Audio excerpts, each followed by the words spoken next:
And welcome to the virtual launch of the Zero Dropout campaign's annual research report on the state of dropout, the number of young people leaving schools in our country before they actually finish their matric. Since the start of the pandemic, as I'm absolutely certain that you know, we've seen a spike in the number of young people dropping out of school, particularly learners in what we describe as under-resourced communities. You know about the racialized inequality in our country. We're talking about communities generally made up, I imagine, of no-fee schools, where we see people dropping out of school. There's been an increase in absenteeism during the pandemic. There's been disengagement, and dropout is also prompting all of us to rethink how we deal with dropout, both for the benefit of all learners and for society. We're talking about our present and very much our future. So what makes a young person, a learner, more likely to drop out? Is it their socioeconomic status? Is it their academic ability, or maybe their perception of their academic ability? There are other factors too, particularly perhaps around disability, and very much particularly around gender. And when these factors intersect, and they intersect in a very complex way, how does it impact their schooling journey? I should introduce myself, by the way. My name is Stephen Curtis, and I'll be your host this morning, and we'll explore how gender intersects with other social issues in this particular point. So we've got a great panelists with us this morning. You'll know Merle Mansfield, of course, the program director of the Zero Dropout campaign. Delulu Tlachaneni is the national program manager for in-school gender equity programs in the Department of Basic Education. Delulu, I don't know where you find the time. I know there's so much going on, so thank you for joining us. I really appreciate it. Professor Shavika Isaacs is professor of practice at the University of Johannesburg. Prof, I know there's been so much to study over the last little while, and so much more, I'm afraid, to study in our society. And Irfan Mangera is a youth program manager at the Katrada Youth Activism Program. Irfan, thanks very much indeed. I know there's really a lot going on in your space at the moment. I'm going to ask, and I'm going to start, I suppose, with trying to frame the question. Not necessarily the expert at framing the question, I think Merle Mansfield is, but let me try it like this. So what does it actually mean to rethink education and gender? What can we expect from this particular publication? An awful lot's gone into it. So Merle Mansfield, Program Director of the Zero Dropout campaign. Merle, good morning to you. Thank you. And what can we expect from this new report? Good morning, Stephen, and good morning to our fellow panelists. Thank you for joining us this morning. I'm so excited for a robust discussion, and also to everybody that's joined us today to view. You know, when we started working on this publication, we sought to answer some of the big questions that were emerging in the data about dropout differences. And one of the things really looking at education outputs as well as post-school opportunities in terms of gender. And so we know that learners don't drop out of school on a whim. Instead, the decision to leave school often comes at a very long, after a very long process of disengagement, that, you know, there are factors that push and pull learners away from school. And we also know that these disruptions to their education, you know, can take place in their homes, as well as in, you know, their personal lives, and can manifest in terms of their educational attainment. And since girls and women are more vulnerable to sexual violence and increase in unintended pregnancies since the start of the pandemic necessitated a rethink of the policies and programs needed to support mothering learners to complete their schooling after giving birth. So we know we've seen that, and we've seen the kind of impact of that. And there's been a lot of, you know, media buzz around the increased number of teenage pregnancies. But we also know that expectant fathers don't face the same disruptions. Young fathers also face social stigma from friends and family and feel pressure to support their children financially. So how these disruptions manifest for different genders, you know, is important for us to understand so that we can support our young people better. So we know that boys are also less likely to seek or accept help because of gender stereotyping. So they may be less likely to access support systems to be able to withstand the disruptions to their education. And this is particularly concerning for us because boys are more likely to drop out of school than girls, especially in South Africa. We see boys repeating at a higher rate than girls throughout our school system, all grades, at all quantiles. And so these are some of the phenomena that have prompted us to call for a rethink of the assumptions about who is dropping out, why they're dropping out, and what role gender plays in learners' experience of schooling, particularly also for gender diverse learners, who are not necessarily classifying themselves as boy or girl. And so the goal of this publication is to really explore these questions with a view of building gender responsive dropout prevention. And as we design and implement gender responsive interventions in school, it is important that we think about dismantling gender stereotypes. So this publication is not a one size fits all. It cannot be that. And this discussion today is really the start of a journey, as well as this document. We're asking people to co-create with us, to co-think with us. We've made some suggestive questions on what needs to be rethought, and we've really forefronted the research around what some of these assumptions mean for educational outcomes in terms of gender. So I'm really excited to be opening that door. Thanks, Stephen. No, thank you. It's a door into so much, really.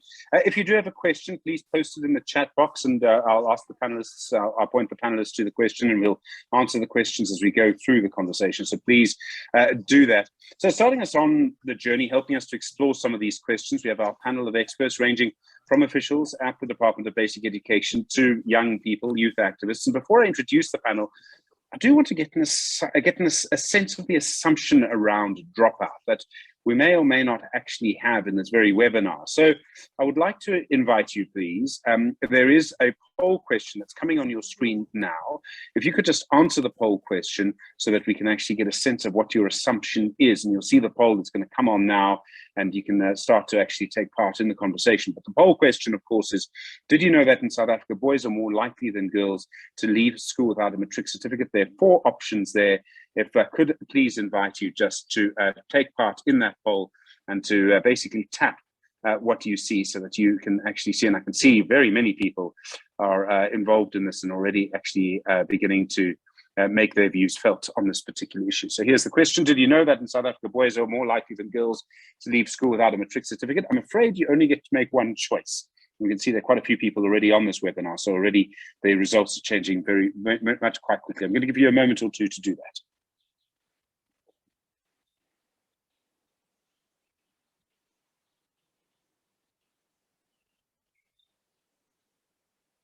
All right, I think we actually have results. And so just to remind you, the question is, did you know that in South Africa, boys are more likely than girls to leave school without a matric certificate? I know 40% of you said that. I had no idea, 24%. I never thought about it, 14%. And this makes me rethink what I knew, 21%. So you can see that already actually we're starting to see those results coming through. And you can see, of course, so many people did know, quite a few people say that it's going to make them rethink what I thought I knew. That's perhaps the most interesting thing about this. It's the joy of a webinar, obviously, is to make you rethink what you once knew. All right, thank you very much indeed for the poll. Well, according to the Department of Basic Education's own strategic documents, the underperformance of boys is a serious concern. In fact, it seems to be visible across all grades. Males dropping out at a significantly higher degree than females before matric, but it doesn't mean that girls are not at risk of dropping out. It does mean that policy and programming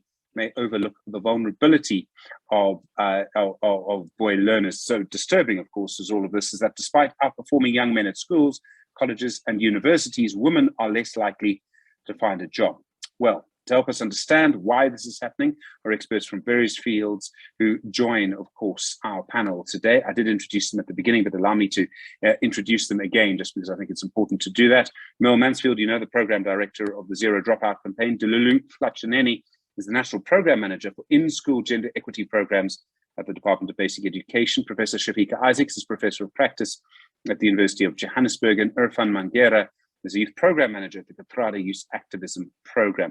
So Mel, let me come back to you here. Where do we actually start with this particular conversation? Where do you think we need to begin to try and work all of this out?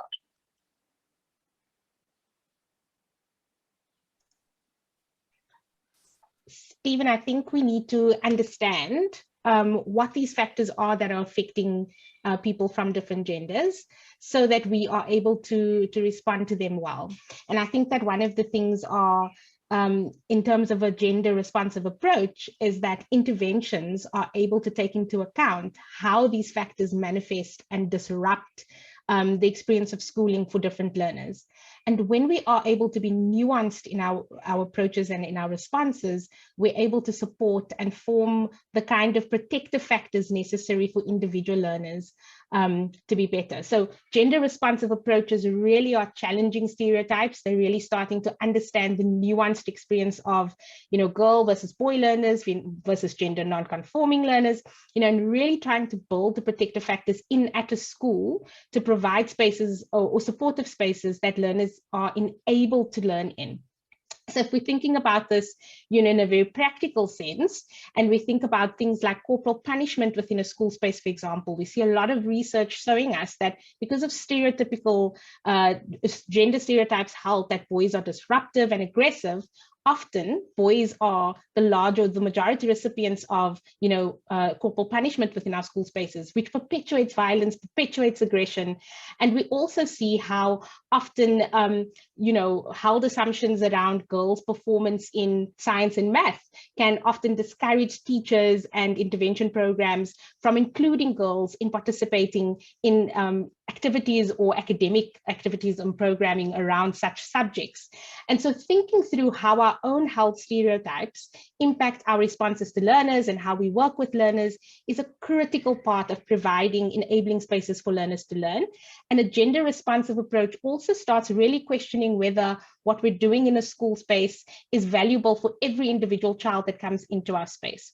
So are we thinking about our policies in a way that allows us to create enabling spaces for learners who have suffered trauma or sexual violence? Are we talking about sexual violence in our school spaces and sexual harassment in a way that enables and empowers girls and boys to act responsibly when we are together? And so how do we create a school culture that is really gender responsive and make sure that, we are forming these protective factors, not from a top down, but also co-creating it with our learners in our classrooms and opening this discussion up and being able to learn from one another as educator, as learner, and co-creating a space and an environment in which we find a positive impact and a positive engagement to really mitigate the impacts of disengagement and eventual dropout.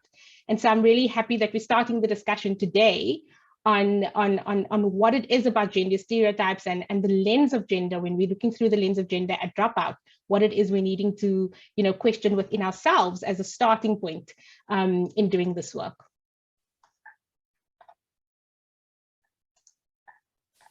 Helps if you press the right thing. Thank you, Mel. I do appreciate that. Just a reminder to remind you that there is chat activity underway. You can tell us about your experience of unhelpful stereotypes in school spaces, how we can combat them as well. But you can, of course, use the Q&A. You can ask questions there as well. And then we'll put those to the panel as we go. Shafiqa, may I bring you in here? I mean, what are some of these sort of unhelpful stereotypes that maybe are driving disengagement and dropout among boys? What are we actually seeing? Shafiqa, over to you. Sure. Thank you, Stephen, and a very good morning again to you and the panelists and the participants. It's really wonderful to see many friends and colleagues, not just from South Africa, but from other parts of the continent as well. My colleagues from Senegal are also present. It's wonderful to have you in this discussion. So, Stephen, I'm reminded of the stereotyping nursery rhyme that my generation was taught, and I think you and I are part of the same generation. The one that says that little boys are made of frogs and snails and puppy dog tails, and little girls are made of sugar and spice and everything nice. So fortunately, these nursery rhymes are no longer part of our curriculum. But the reality is the stereotyping practice remains endemic and pervasive across the system. So gender stereotypes, like all stereotypes, are inherently discriminatory.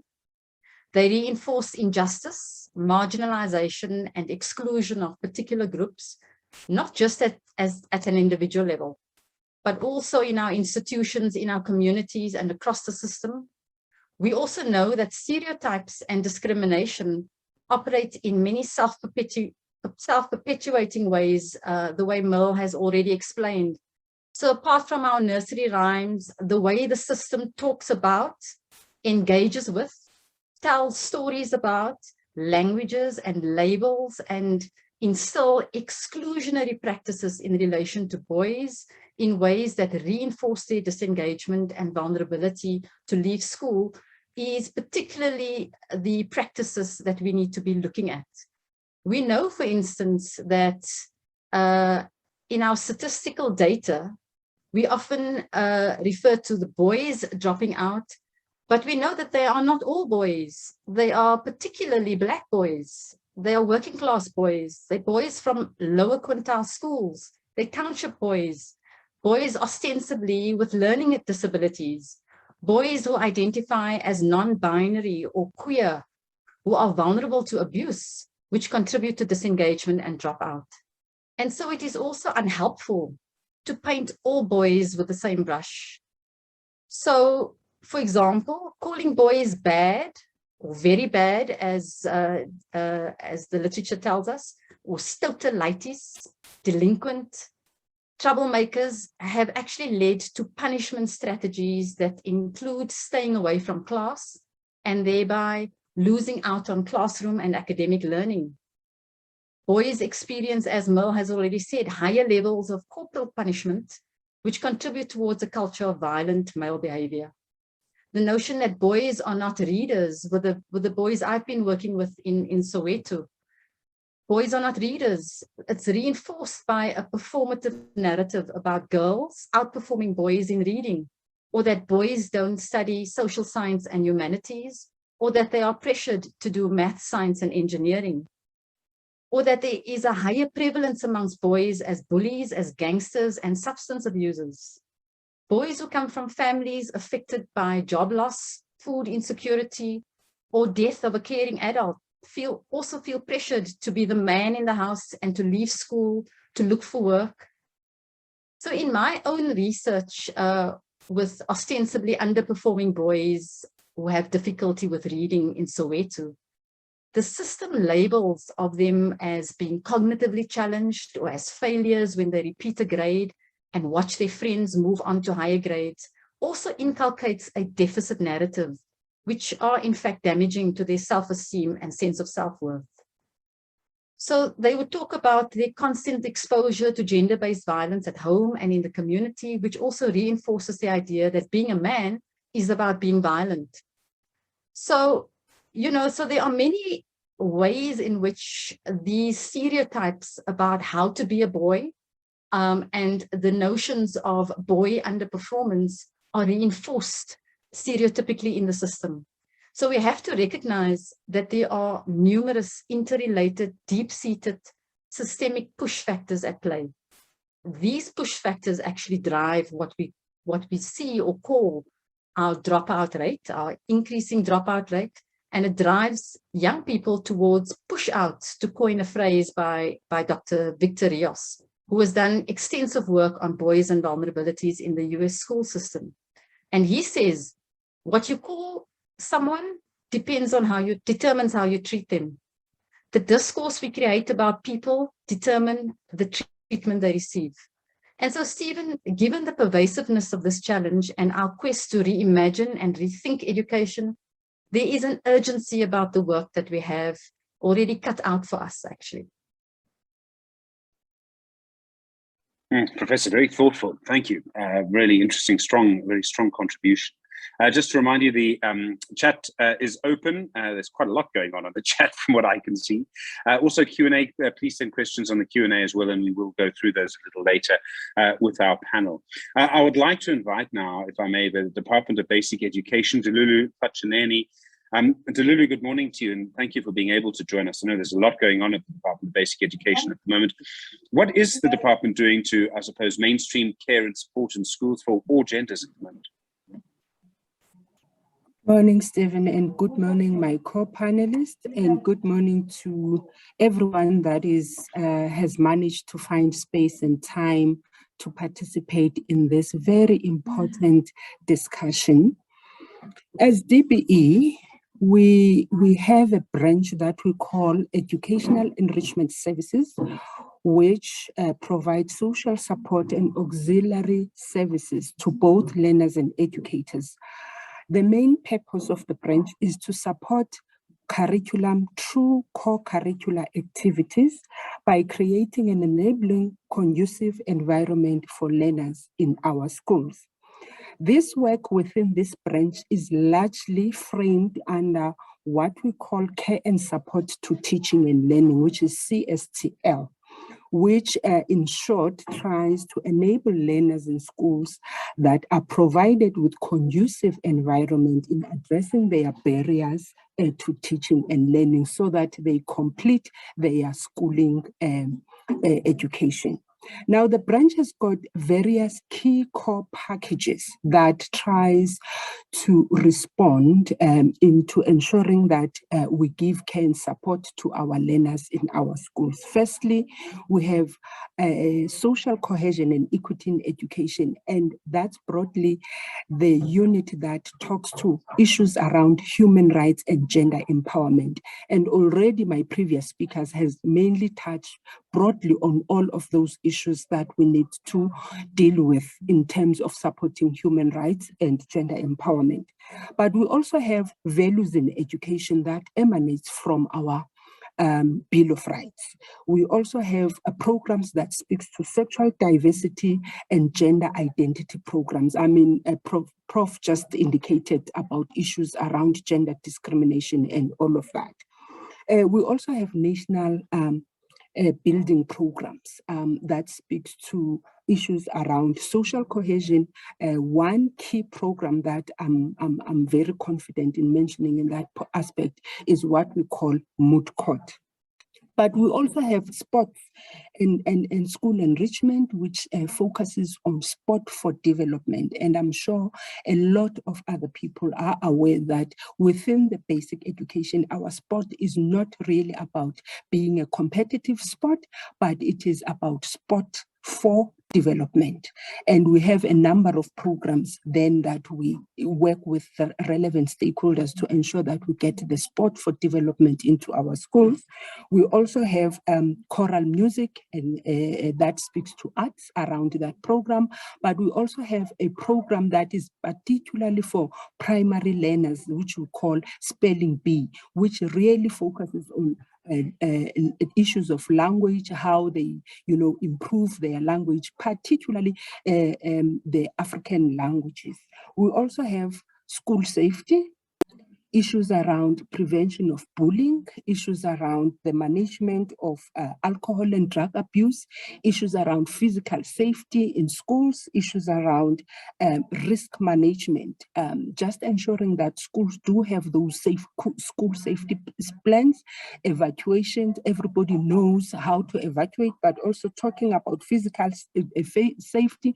We talk on issues around fencing, we talk about issues about access control, and we also talking about the information that schools should have in terms of prohibited items that needs to go to schools, that are not allowed to go to schools. And we also have searches that time to time we do conduct with the relevant stakeholders. We also have programs or interventions around health promotion, and also to ensure the health well-being of our learners. And this program includes HIV and life skills program that touches on STIs and TB. We also have a very key and a very interesting, that I can know by now, a recently approved policy around the prevention of learner pregnancy in schools. I can give some more information as we go on around that. We also have comprehensive sexuality implementation program, which we do it through our curriculum for all of our grades. I mean, from grade 4 to grade 12 within the system. Psychosocial support is one of the key programs that we have, supporting our learners through a program that we run with the NACW, which involves child and care youth workers and the LSA learner support agents, which assist our educators to actually identify learners that might require psychosocial support and also make some necessary interventions through referrals, but also engaging parents to actually assist in terms of dealing with those psychosocial issues that we might have identified. Lastly, it's the National School Nutrition Program, which we all know that we're feeding our schools as per quintiles, but also linked to that is the scholar transport, which we also work with necessary stakeholders to ensure that children do remain and stay in school as much as we can.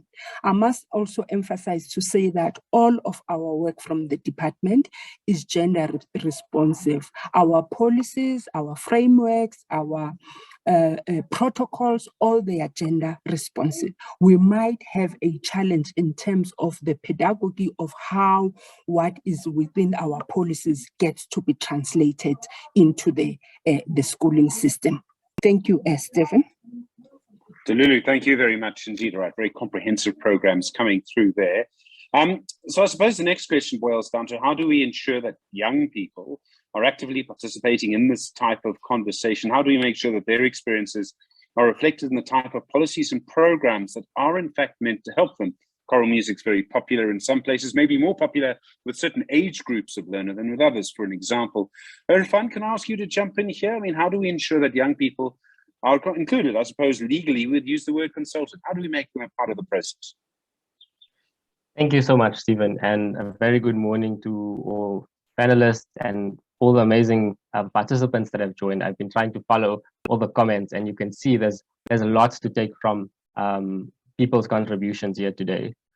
I work in a space that is directly engaging with young people. The Kathrada Youth Activism Program is meant to take forward Kathrada's legacy through youth development, youth activism. We have seen over and over again that young people have limited access in these processes because oftentimes it's a very misunderstood space, or rather that the language use of these policies or these huge proposals are not accessible for young people. So number one, I think many organizations in the last few years, for example, have contributed to the youth policy of the country. And these organizations like Youth Capital, like Youth Lab, and so on, have organized youth together, simplified these policies, and broken it down to get young people to speak on this, because their experiences are the most important. They're the most important stakeholder in all of this discussion. So number one is getting them to speak about this, but how do we then link them to these broader organizations, or rather that the state itself, because obviously that's where we need to start applying pressure to implement. One of those points on active participation is organizing youth together in different communities, and I've seen many participants have been doing certain things. But is ensuring that these spaces are safe and open for any young person to join. And that's why our youth club model is based on such a principle, is that any person from a community can come together, given that they're within a youth category, and come and contribute towards that discussion. And these discussions range from all these points that were listed in the report: menstruation, and how period poverty still limits young women from accessing education, whether it's teenage pregnancy, which was mentioned already, and GBV issues around rape and sexual violence, substance abuse, where young people can come together and have these discussions on how do they contribute towards changing this. I think it's a very important step that this is happening in communities, but then translating this to school is ensuring that particularly your RCLs, your leadership of young people in the school, organizes youth together, have these dialogues and discussions, regardless of how uncomfortable they may be. A lot of our work encompasses discrimination and anti-racism work, which Kathrada stood for. But I'm really glad that Prof. Isaacs spoke around stereotypes and how we combat these, because our own example from a campaign we did around period poverty and menstruation really got the male in our youth clubs to think differently about their role in understanding how they combat this. And it was oftentimes that they were running away from this discussion, or that they thought it was taboo. So when you'd have a meeting to discuss this point, very few men came to this discussion. However, given more application, given more consistency of these discussions, we were able to then draw in more and more young men to start breaking down these stereotypes that they shouldn't be part of a discussion that really involves access to in a broader scale. And ultimately, it's a bottom-up approach for us, ensuring that these discussions are happening at the grassroots level and then informing policy at a higher level. But it requires, I think, a concerted effort from community stakeholders, from school leaders, who then have that responsibility to ensure these voices are amplified or lifted up and sent into the relevant departments and so on. Because again, it's cross-cutting. While the basic education department really covers a lot, we also have the other departments that intersect, because there's security issues and we need to bring in SAPs or other role players in this discussion. So lastly, I think the last point is ensuring that there's effective mentors and mentorship. And our youth program then uses older or post-school youth to really support those within who are younger to have these discussions and guide them along this process of change. And we've really seen a huge change, especially around areas of discrimination and how young people really view things differently from this. Yeah, let me leave this there, and thank you so much. Thank you, Irfan. Okay, very, very interesting. Obviously, there's a lot of chat going on at the moment where people are talking about in the chat room about how to build trusting and safe spaces for young people to let them talk about the issues that affect them. So I suppose the next question comes to you, Delulu. I mean, we understand that schools are not separate from the communities that they're in. They're part of the country, they're part of society. We see that all the time. How do we build open and inclusive spaces in schools for learners of all genders so that they can feel contained and supported? And I mean, I realize that within our society, it's not safe for all genders, but how do we go about at least trying to do that in schools?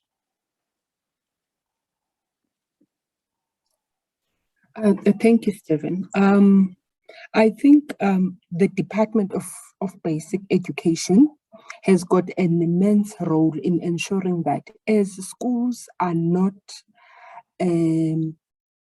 isolated, they are built within communities. It is very important for schools to actually co-join with the community members through their SGBs as well as through their parents in general. That is going to assist us in ensuring that what goes on in a school is what is happening within the community.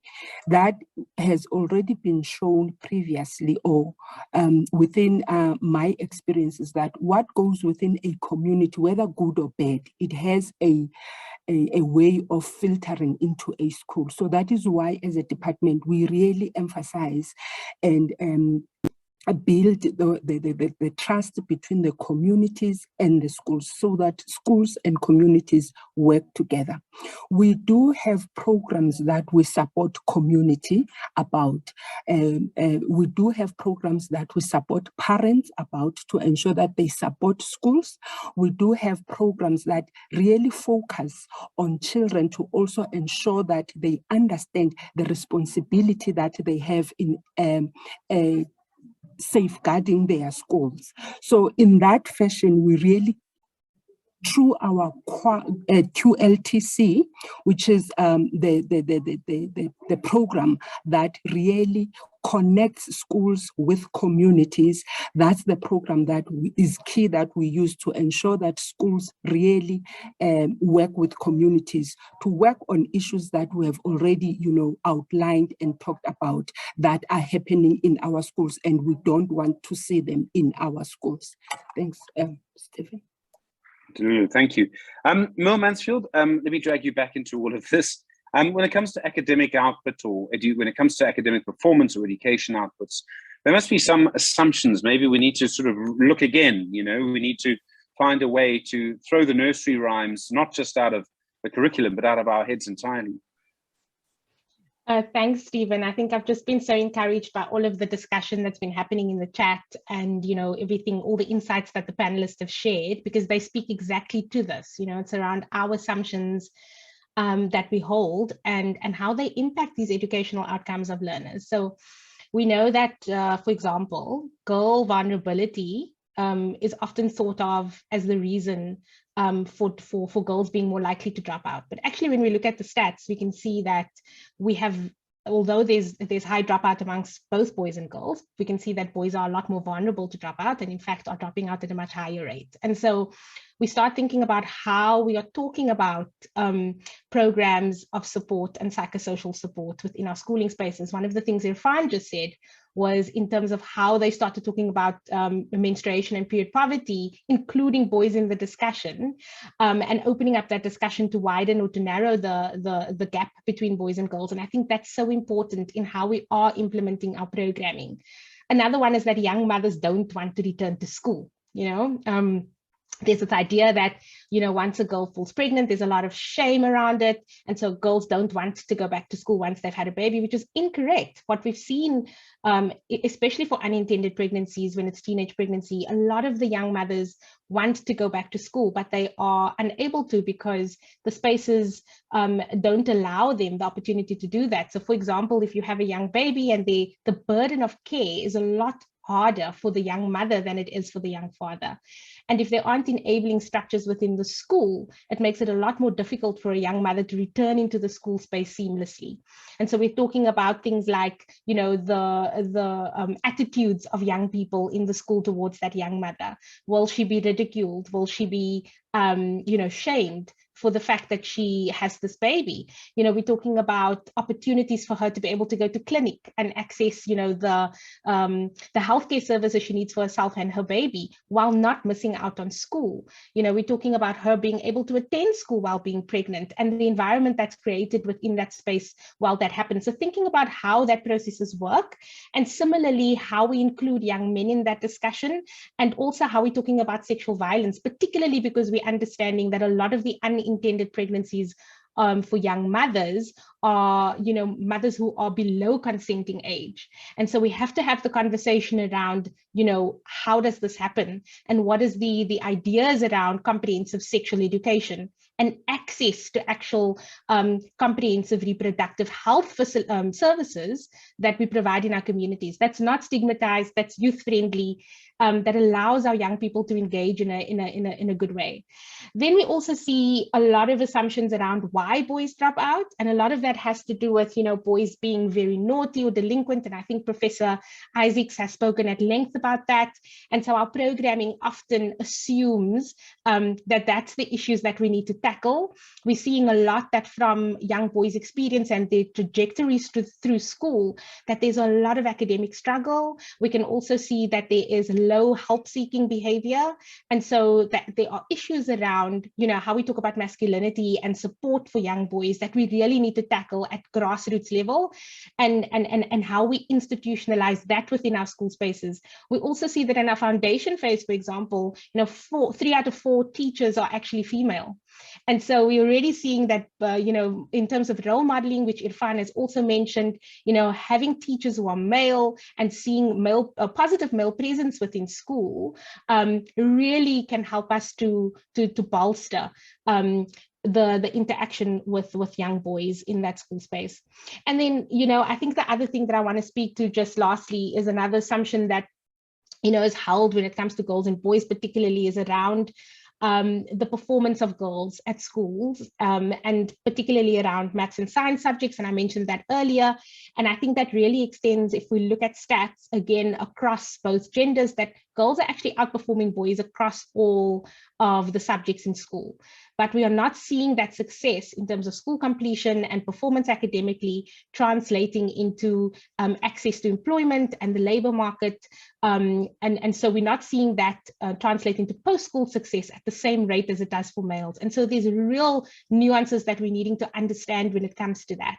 We're needing to understand what is hampering girls' ability to access post-school opportunities, and then how do we then get boys through school in a faster way. So really understanding these issues issues of gender, I think, help us to see how these assumptions that we hold, you know, can influence our programming and our responses to our learners. Thank you. Shafiqa, Prof, I mean, if we're not thinking about the impact of dropouts on the education system, there must be huge social implications to this. I mean, very, very serious social implications. We see it, I presume, in our youth unemployment. Yes, indeed, Stephen. I think the Zero Dropout campaign needs actually to be commended for hoisting this issue to center stage. Its latest publication and previous publications have in fact done an excellent job of demonstrating how the data, and there's a lot of references to the statistical data, but we must also know that the statistical data, it only tells us a part of the story. It is only one way of producing knowledge, and it barely scratches the surface of the depth and the pervasiveness of the complexity of the issues. So with learners dropping out of school, as you say, widening the pool of discouraged unemployed youth who have fewer job opportunities, reduced lifetime earnings, and it really opens them up to a lifetime of vulnerability, poverty, and poor mental health. And in fact, if we look at the literature, it's encouraging for me to see, even in the chat, people like Jackie Mondi and others have used the word dehumanizing. And this you don't see in the statistics, but in the engagement directly, in the way Irfan and many others in the participants group can relate. We can see the dehumanizing, the traumatic effects of this structural vulnerability that we are seeing. And so the challenge is that we need to, in fact, seriously look at how we are framing the problem and how we are framing and the language we are using to address the issue. Because I'm just reminded, given that the Constitution, our Constitution, which is on so many people's lips at the moment, our Constitution actually reminds us of our collective commitment to work together to create a society in which we free the potential of each person.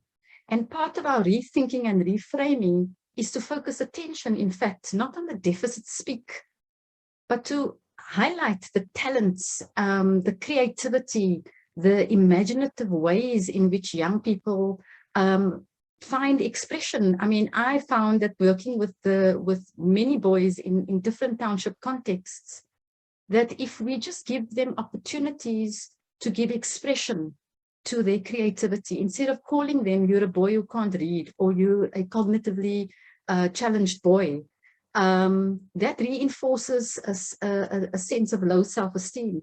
But if we reframe that and give them opportunities to give expression to their talents, we've read coding programs with boys and girls, and it's incredible the creativity that emerges if those opportunities are given. And so we've got to, in fact, have the uncomfortable conversation as well about how we are potentially perpetuating ourselves and in our practices this thing about making our youth disposable, politically disposable in society. And we will need to openly address the ways in which our values and our social practices are reproducing the inequality and the exclusion. The way we design our initiatives, the way we engage with the youth and talk about them as if they are passive recipients too. So Irfan, I think, also made some excellent examples of giving youth space and what they call recognitive agency, transformative agency to express themselves and lead struggles where we encourage a sense of dignity and humanity, which one of the colleagues also referred to in the participants chat. I think the Zero Dropout campaign can serve as a rallying cry to mobilize the whole of society. We have excellent alternative models that are already underway, led by youth, which we can build upon. They are models of social justice practices that draw on the principles of embodied justice, of understanding the teenage brain, and practices that are trauma-informed, centered on care and support. And I think the DBE has some excellent frameworks that we can also leverage, like the CSTL framework, the CSE frameworks, etc. And that doesn't come with its challenges in terms of addressing stereotypes and so on in our communities. But I think that we have the ingredients to start building the alternative models that is so sorely needed, and at the same time challenge head-on the perpetuating inequities that our practices are also inculcating. Thanks, Stephen. Prof, thanks very much indeed. There's a lot coming out. Irfan, I would like to bring you in again here if I can. I suppose to frame the question kind of a big way is how can young people play a role in preventing dropout, or someone's put on the chat box, push out, which I think is an interesting tension between those two. How would young people play a role in preventing, for the moment, dropout? Thank you so much. I think the Prof. Isaacs really has identified and given some context into some of this already.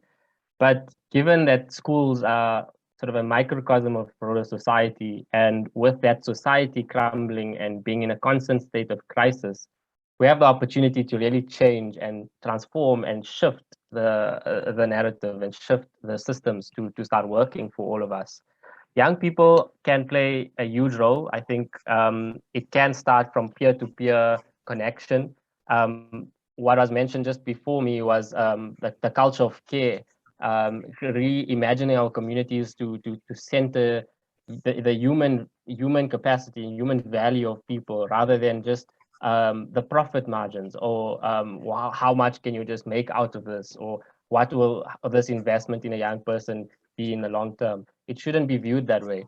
And I think here, young people, peer-to-peer engagement is one of the first and foremost things, because it's almost an early warning monitoring of young people. So if your friend is feeling this way, is recognizing elements of bad or really or struggling with mental health, how do we then use this as a means to report and engage those seniors in school leaders, teachers, and so on, to really engage or shift that young person from leaving school or dropping out.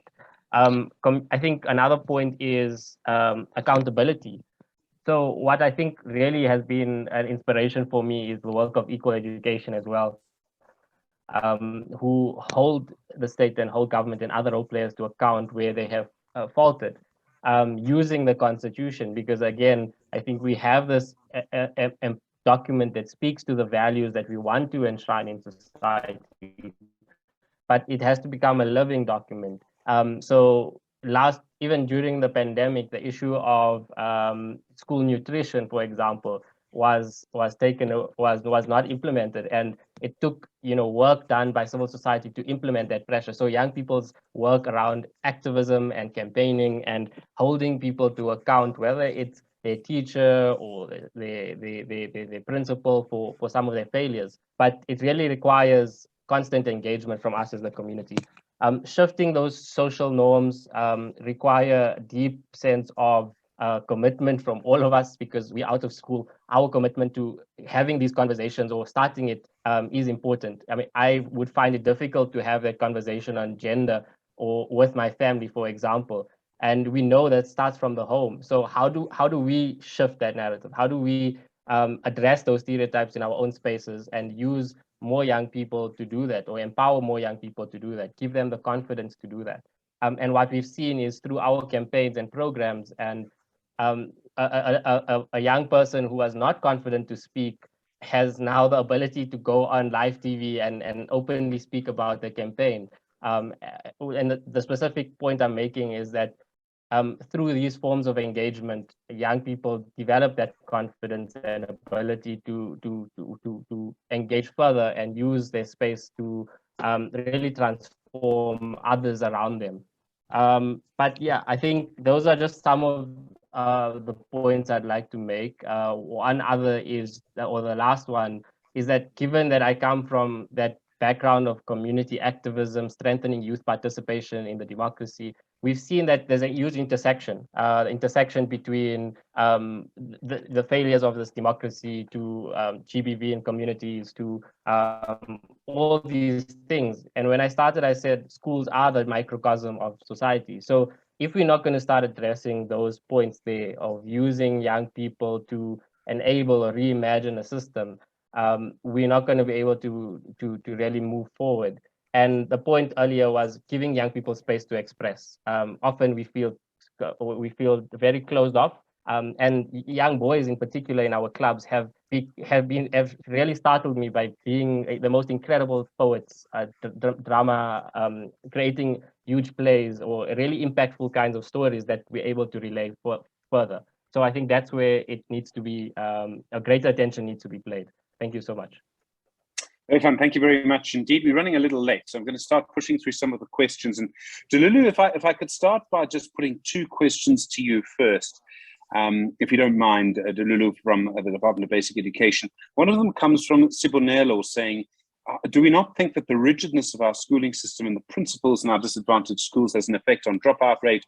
Sibonelo makes the example with uniforms. Almost all of the learners that we work with change their uniforms, they alter them because they don't like how they're supposed to look. Maybe we should make uniforms more casual and neat. And this ties in with something someone said earlier, Delulu, which is that young mothers tend to not go back to school. And I think if you've been actually in control of someone else's life as a young person, and now suddenly you're no longer in control of your own, now you have to wear a uniform again when you've been not wearing a uniform for a few months, that could be a factor. I thought that was very interesting.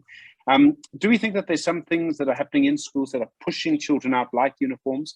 And then the other question, if I could just add, is I very much like the point that was made earlier about the lack of male teachers and role models in primary phase. And I see that at my own children's schools.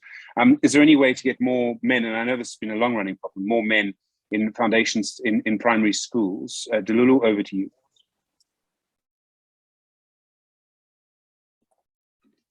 Thank you very much, Stephen, and thank you for the questions from the participants.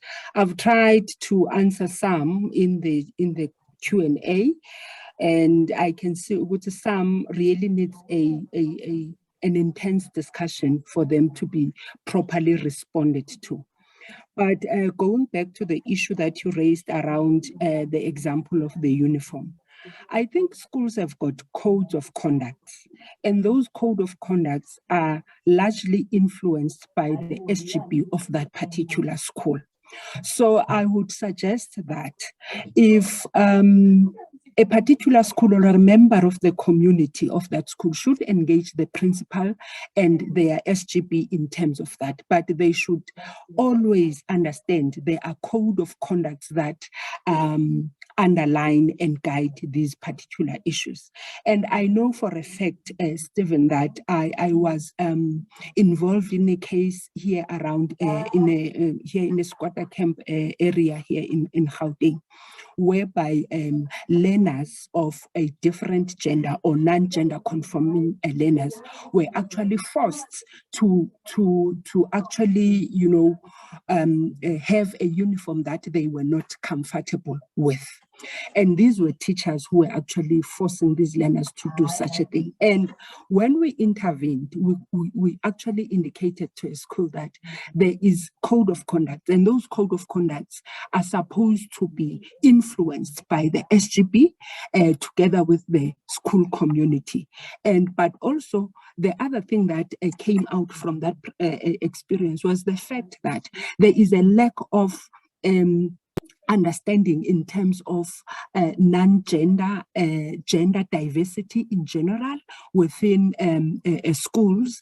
And these are some of the things that are actually contributing to contributing to it drop out into our schools.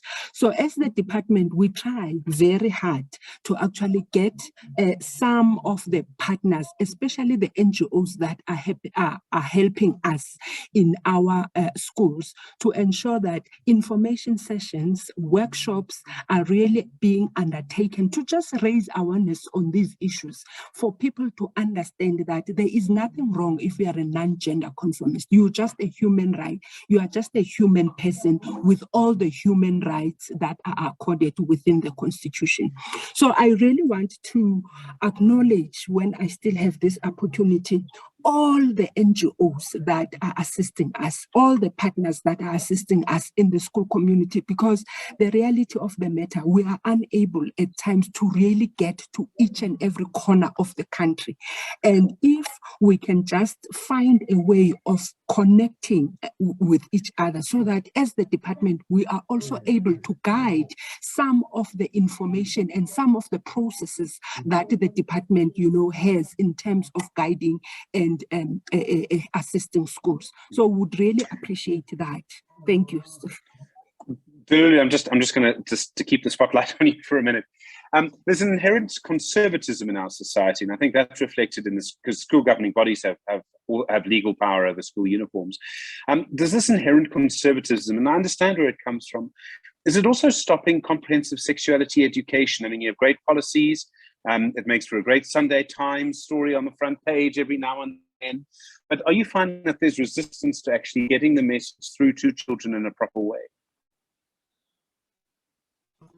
Yes, Stephen, I would be, fooling myself sitting here and saying those particular issues do not contribute to the dropping out of our schools.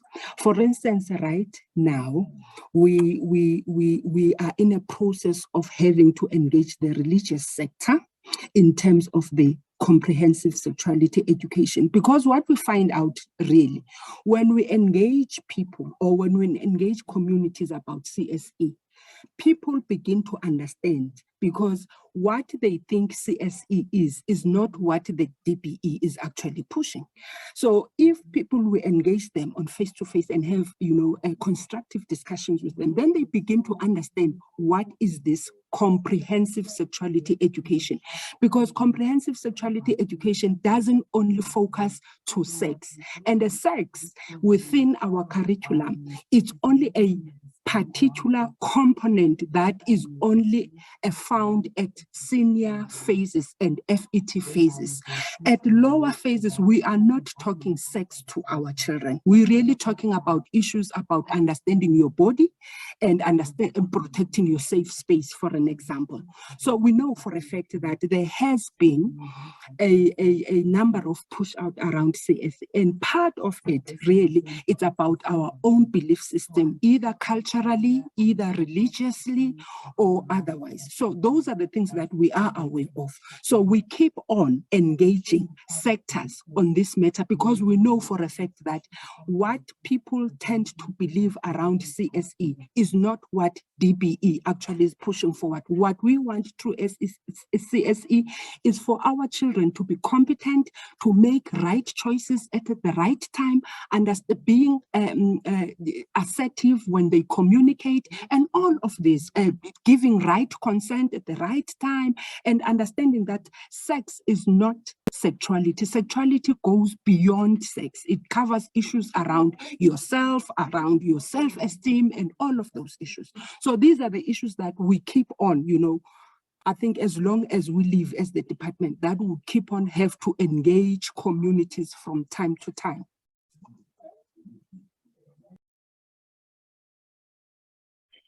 I think you must be absolutely right, Delulu. I think this is going to be something that's going to be with us for a very long time. And in every other society that I've come across, I think you have the same thing.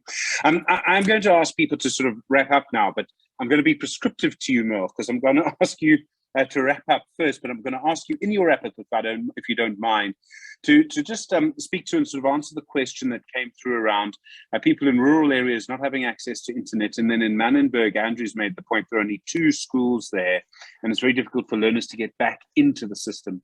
And then I'm going to give everyone a few minutes just to respond. So Merle, if you don't mind me being prescriptive in your wrap up, if you could just respond to those 2 things. Thank you.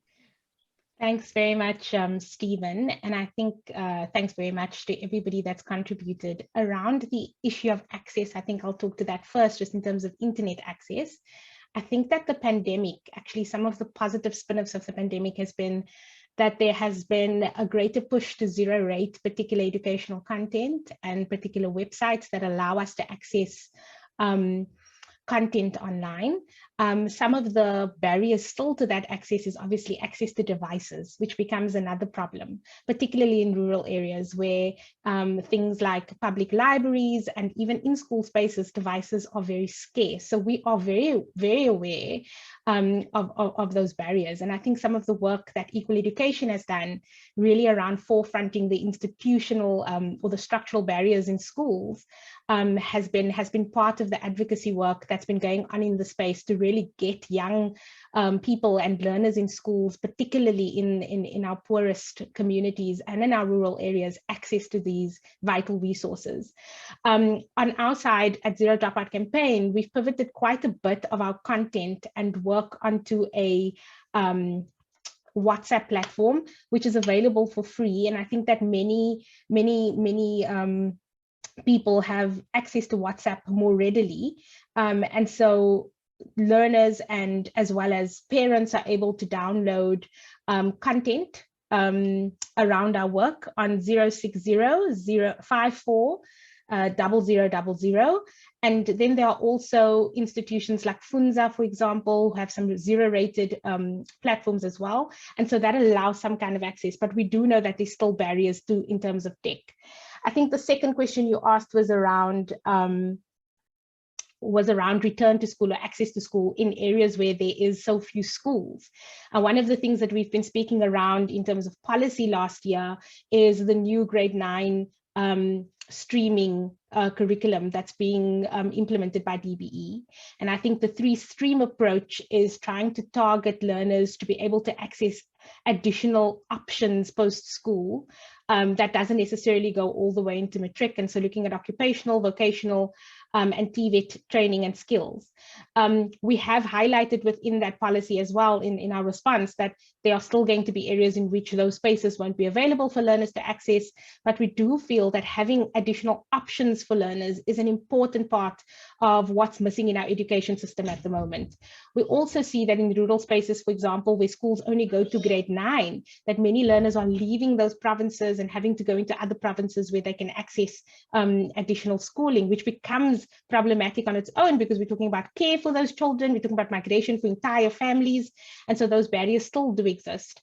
One of the really positive things we've seen from some of our implementing partners like Community Action Partnership up in Swellendam, they've shown us how when schools work together, particularly when you are in one community in one area and pool resources, there are really amazing things and innovative things that start to happen. So they started networking with a group of principals within the Swellendam area, coming together, talking about what are common trends, issues that they are facing, and innovatively working together to solve those issues. And then pulling on the community and the surrounding community to say, what can you invest and what can you bring in? And so I really want to encourage people who are starting, who have these community programs and who are working within communities where there are few schools that are clustered together to start talking to each other. I believe that we intrinsically have solutions to our problems. And I believe that we do need the state and we do need funders and we do need money and we do need policies. But I can also see that there's so much change and work being done on the ground that really influences and helps young people to shift the immediate circumstances. And so that collaboration at a grassroots level between community schools, really working towards one objective, we've seen how that really helps to prevent dropout in particular communities. We're already past the time we have for this, and I think I do officially turn into a pumpkin in a minute. But I'm just going to invite Professor Isaacs and then and the rest to just make a final contribution. Shafika, if I may just invite you to make a final contribution, your thoughts on all of this. Sure. Thank you, Stephen. I think we've had an excellent discussion. I do think the issue of digital inequality is a critical issue, and I am also concerned about the way we are having that conversation, because it assumes that if we have internet access, that our issues will be resolved, raising the technology issues as if they're a silver bullet. And having said that, the issue of digital access is still a huge challenge. It is prescribed in policy. We haven't implemented our policies on digital access in schools and for learners. And in the absence of digital access, we are also compelled to then look at a wide range of models and possibilities, which the department and its partners have in fact done. So there's still value in the use of television and radio and print and WhatsApp as low-tech possibilities for access to resources, as well as continuing the struggle for access to the internet, but ensuring at the same time that it is a safe internet, that it is a just internet, that it is an internet that perpetuates equality linguistically, culturally for everyone. And that is a much more longer term systemic challenge. And it is part of, I think, the Zero Dropout campaign. And I think so there's lots more to talk about. It's been an excellent start. And again, just sincere congratulations to the Zero Dropout campaign colleagues, Merle, and the rest of the team. Thank you. Thank you, Professor. Delulu Fatchineni from the Department of Basic Education, a final word from you, if I may invite you. Thank you, Stephen, and thanks, colleagues, for the opportunity. I wish I could have an hour in this closing session, but just to indicate, colleagues, my closing statement would be just to say, to close everything that has already been said and that we are in support of and we are in agreement of as the department. Let's all remember that education is a societal issue. I will close it there. It's a good way to put it. Thank you very much indeed. Irfan Mangera, a final word from you, if I may. I wanted to say that in a time where many people feel more hopeless and helpless, it's sessions like this that just leave me a whole lot more hopeful that we are able to change society and we will be the difference that we need. To all the participants who spent this hour with us, to all of my fellow panelists and Stephen, and as well as the team behind Zero Dropout, thank you so much for all the work that you have done and you continue to do. The Kathrada Youth Program will always be there to support wherever we can. And we really hope that our collective actions will relay and become the change that society needs. So thank you so much. I'm really hopeful and thank you for the opportunity to be on this panel.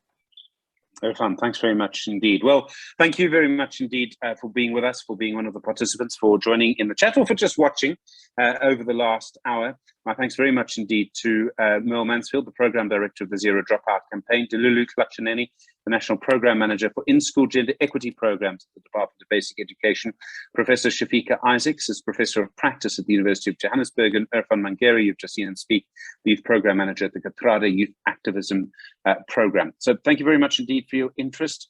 It's something to keep working towards. It's a vitally important problem with some vitally important solutions on the table for our society. Thanks very much. Stay safe. Have a good day. Cheers.